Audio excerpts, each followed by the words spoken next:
car news. Now it is nighttime here in Oregon. Well, getting around that time. So it's the perfect time for it. Now I know I've skipped on a couple of these, but I'm getting back. I'm getting back into the motions, right? We're getting back into it. So let's begin. Now, I've been waiting to do car news for a little while because the news just hasn't been there. You know, like past election season, most of it is just trying to talk about how the new elected president will change the car industry and all that crap. And it's not that I didn't want to talk about that, it's that I don't think that's important. The car industry is not listening to the buyers. People are having to buy used cars. Used price cars are skyrocketing. I don't give a shit. That's why I didn't want to talk about it. So now that we have some real car news, aka news about cars, it's time that we finally get into it. So the Audi abandons naming strategy that splits EV and internal combustion engine cars. So, you know, that's good. You know, I don't know. Also, Jalopnik, I don't really like Jalopnik, but this is an interesting article. Sedans aren't dead yet as Kia's affordable K4 outsells the rest of its lineup. I've been noticing this. This is weird. I want to talk about this. I'm going to make a video on this. This car, it's a phenomenon. People love it. I don't get why. Why do people love it? People love this car. I've been talking to people. It's like the new Nissan Versa. All they want is one of these cars. They think it looks stylish, it looks cool. I'm going to make an entire video on it. But, yeah, very nice. Moving on to the next one. California has had enough of the Tesla Model 3 as sales dropped 36% in 2024. The sales dropping is just because of politics. As you know, Elon Musk is now intertwined with DOGE, the Department of Government Efficiency, with Trump. I overall like what they're doing. They've been cutting, I believe we're saving $1 billion a day now, according to their own statistics, which I don't know if I can take that, but I'm taking it at face value. You know, why not? I haven't had my time to do my own research into this topic.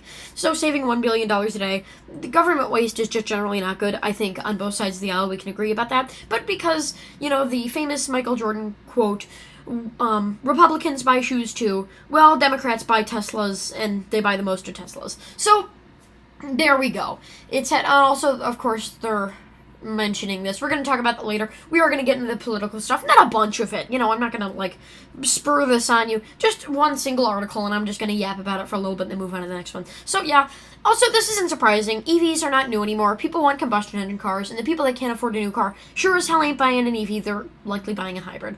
Also, generally debuts Yellow 60 retro supercar with manual gearbox. It's nice that the manual is coming back, and it kind of looks like an Austin, but other than that, I don't know, that's kind of interesting. Aston Martin scales back its electric car plans. Remember when we saw Ford do it, and they just kind of had to backpedal there a little bit? And we saw the automakers doing that, like Toyota, who didn't even talk about it, which is the overall smart move. Now these kind of weird brands that you don't really hear about that often are doing that, as Audi has done that too. Jeep has also announced 3 new models and powertrains coming.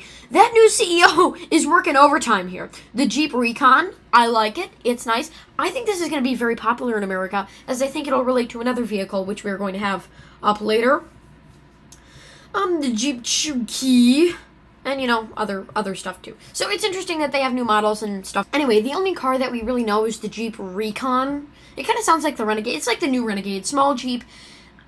You know, again, it relates to another vehicle, which we're going to look at later. This is pretty much the only thing we've seen of it, but we know that new platforms are coming in. That's good. We can also see, I'm guessing this is a hybrid, considering the blue and the blue stuff there. Also, eventually I'll make a video on why Jeep hybrid technology sucks. It does. The Jeep hybrids suck. Anyway. Used Toyota 4Runners and Ford Mustang Mach-E's are not cheap to buy from Hertz. If you don't know, Hertz is this big car company, you know, one of these nacho car. We're big. They're really not, and so they're going bankrupt, and they're selling off a lot of their cars. But for some reason, Toyota 4Runners and Ford Mustang Mach-E's are not cheap to buy from Hertz.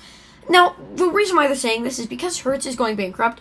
They don't, you as the buyer have the upper hand, so they're not going to try and sell it to you for full brand new price when it has 27,000 miles on the clock and smells like cigarettes. So they've been selling off Teslas for, I believe, as low as $12,000, depending on the year and mileage, of course. But apparently for Toyota 4Runners and Mustang Mach-E's are not cheap to buy. Also, just really quickly about the Mustang Mach-E thing. Don't let anyone tell you that the Mustang Mach-E's are worth anything, because they're not. They suck, they're awful, and they depreciate. I'll also be here. I need these video ideas. Like, I have none, so I don't make any content, and then I talk to the audience, come up with some, and okay, I'm gonna make these all tonight. I need to write them. Kia K4 I want to say K5, but it's K4. Jeep hybrid suck, and I'm not even putting E. And Mustang E bad. Okay, done. So, yeah, don't let anyone convince you that they're good cars. This is not shocking. Hertz is just trying to get some money out of this deal. Also, Toyota still remains the top-selling car maker in 2024 with 10.8 million sales. So, hurrah. The next one is exciting. The Audi RS5 Avant plug-in hybrid has been spied. 2025 is not only the year of the sedan, it is the year of the wagon. Oh, look at that ugly piece of crap. Ooh. Sorry, I thought it was a Honda Prologue there for a second. Like the Skoda on the back of that, it's triggering me. I'm thinking of the Honda Prologue and I'm getting mad instinctively. Like I said, I was like, ooh, what tasteless people. No, it's a Skoda. Okay, then it's fine, I guess. I don't know anything about Skoda. I'm an American. Yeah. It's a normal car. I'm excited. More plug-in hybrid electric vehicles. Fun, I guess. Neat. Also, the Renault Rodeo. Just a little shout out to the Renault Rodeo. There are so many interesting cars that people just don't know about. This is one of them. Do some research on it your own. I won't make this a video title idea, but yeah, it's pretty neat. It's a very neat car once you look into it. I'm not going to do that because it deserves its own video, which I won't give it.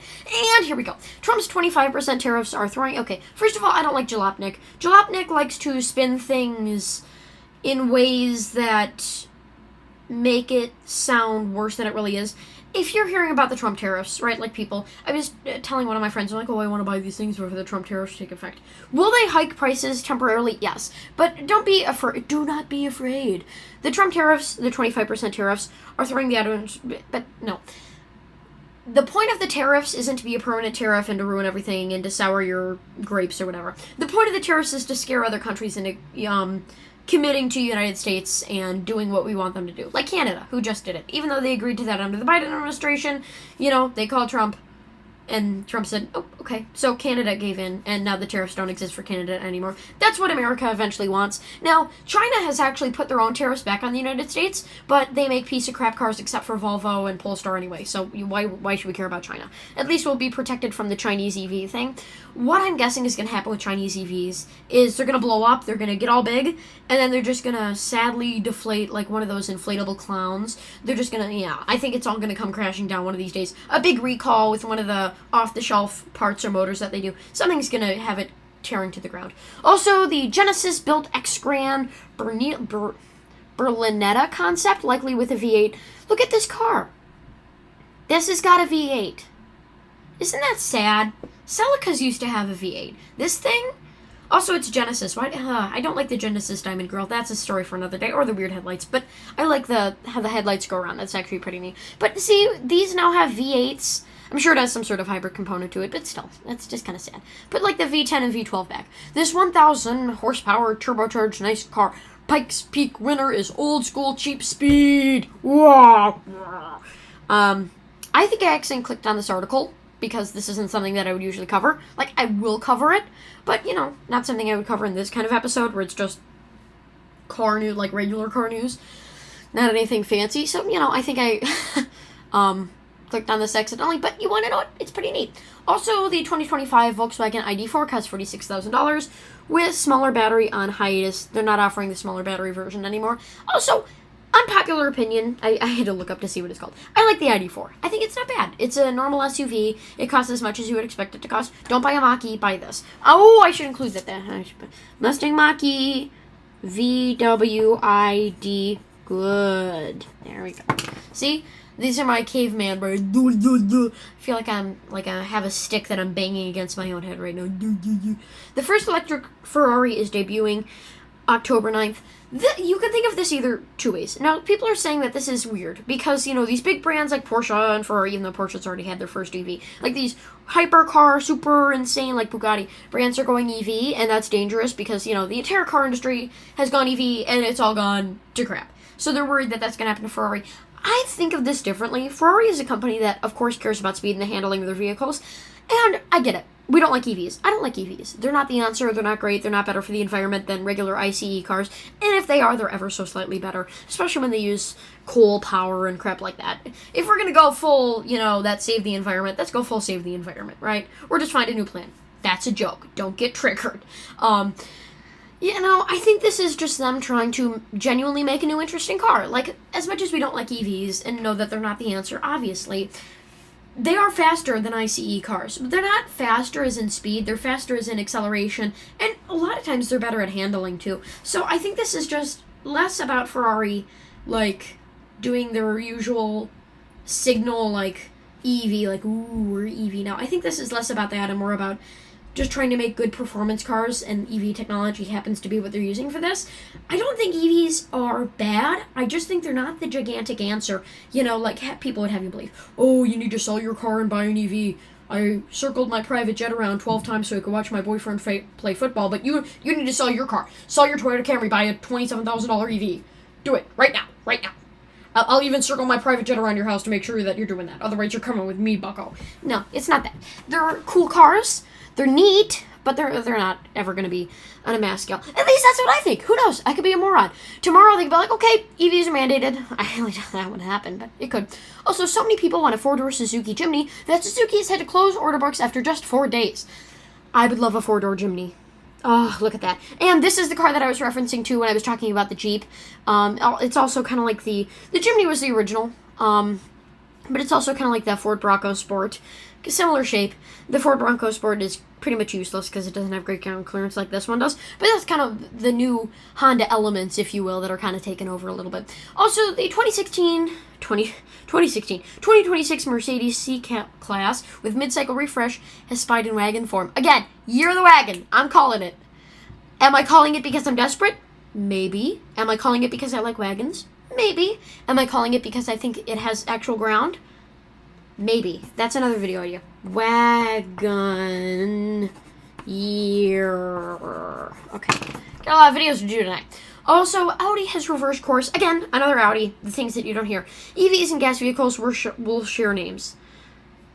So, big, cool, I guess. Also, the last one is Nissan. The Nissan e-Trail trademark may foreshadow an electrified off-roader. Cool, dude. Cool beans. Not like every other off-roader has all-wheel drive. And even if they come out with one looking like the Jimny or the Bronco Sport, I'm sure it's going to be useless and have no ground clearance and just have big stumpy wheels. Anyway, with that, thank you for watching. Don't forget to comment, like, and subscribe. And I'm going to have to edit this video because I got a phone call in the halfway through, and you're probably not going to notice that. And if you do, let me know in the comments because who knows? I could go to sleep, come up the next day, and just blindly post this. I don't know. Once I fall asleep, all bets are off. I'm remembering.